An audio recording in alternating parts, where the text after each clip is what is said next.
विजय एक छोटे से गांव में रहता था। एक दिन उसे शहर से नौकरी का प्रस्ताव आया। वह बहुत उत्साहित था। माँ, अरे ओ माँ। क्या हुआ बेटा, रुक मैं आई। आज तू बहुत खुश लग रहा है, क्या बात है? हाँ माँ, मैं आज बहुत ही खुश हूँ। ऐसा क्या हुआ बेटा, अब मुझे भी कुछ बताएगा तू? माँ, मेरी शहर में नौकरी लग गई है और मेरा बुलावा आया है। आज मैं बहुत खुश हूँ माँ, अब मुझे जल्द ही जाना होगा। ये तो बहुत खुशी की बात है। अच्छा ठीक है, संभल के जाना और खाने पीने का ध्यान रखना। तुरंत शहर जाने का निर्णय लिया। जब वह शहर पहुंचा, इतनी रात को अब मैं कहाँ जाऊँ, मुझे जल्द से जल्द रहने की व्यवस्था करनी होगी। उसे रहने के लिए एक सस्ता कमरा ढूंढना था। काफी खोजने के बाद उसे एक पुरानी हवेली में किराए पर कमरा मिला। मकान मालिक ने बताया, कमरे का किराया बहुत कम है क्योंकि इस कमरे को लोग भूतिया मानते हैं। अरे सेठ जी, खामोखा आप मुझे डरा रहे हैं। क्या आप भी ऐसी बातों पर विश्वास करते? ऐसा कुछ भी नहीं होता है। अच्छा ठीक है, संभल कर जाना और खिड़कियां बंद कर लेना। लेकिन विजय ने इन बातों पर विश्वास नहीं किया और कमरे में रहने का निर्णय लिया। रात को जब विजय सोने की तैयारी कर रहा था, तभी अचानक उसे किसी के चलने की आवाज सुनाई दी। उसने ध्यान दिया, लेकिन कुछ नहीं दिखा। कौन है वहाँ? मैं कहता हूँ कौन है वहाँ?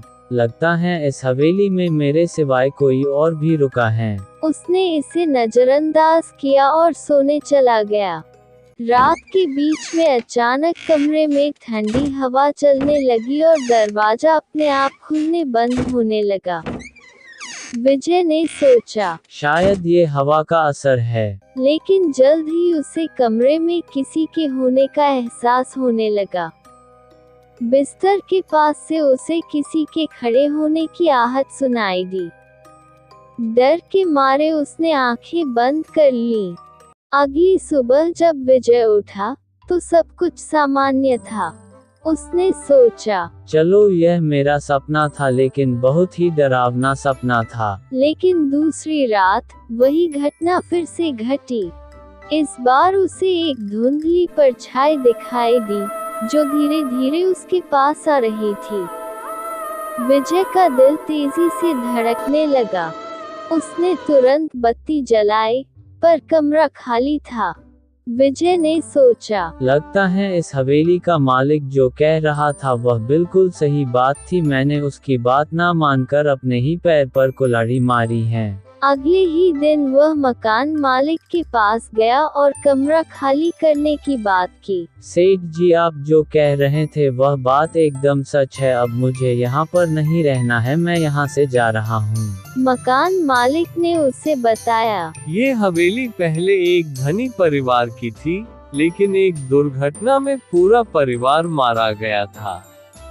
तब से यहाँ कोई नहीं रहता, और जो भी इस कमरे में रहने आता है उसे अजीब अनुभव होते हैं। विजय ने तुरंत उस कमरे को छोड़ दिया और फिर कभी उस हवेली के पास नहीं गया।